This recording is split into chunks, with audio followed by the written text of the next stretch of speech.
Přátelé, já už jsem říkal, že budeme mít vždycky nějaký rozhovor, aby jsme se něco zajímavého dozvěděli. A já už tady vítám kolegu z SDH Vrančice. Ahoj. Ahoj, ahoj, dobrý den. Vy jste přijeli těma krásnýma kárama a já jsem si tě pozval právě proto, abys nám něco k těm kárám, kterým jste přijeli, řekl.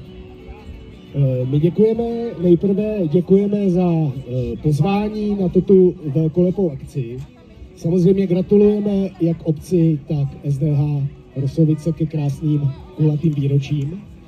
A k těm autům, kterým jsme přijeli, jsou to americké hasičské vozy. Jeden je Pierce, ten bez žebříku, druhý je Ivan Leder. Jsou to autentické hasičské vozy z roku 1989, plně funkční, všechno na nich funguje tak, jak má, protože je to výroba, která prostě nestárne. A napadá mě, ty vozy nemají nějakou zvláštnost?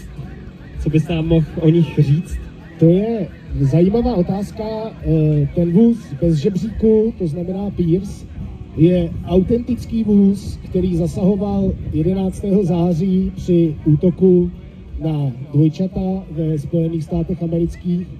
Naštěstí se nedostal tak blízko, aby byl poničen, a my jsme velmi hrdí a pyšní, že ho můžeme mít nejenom tady v Čechách, ale hlavně SDH Vrančice, kde se o něj tým hasičů stará, o oba ty vozy, a samozřejmě se starají o všechny ostatní věci.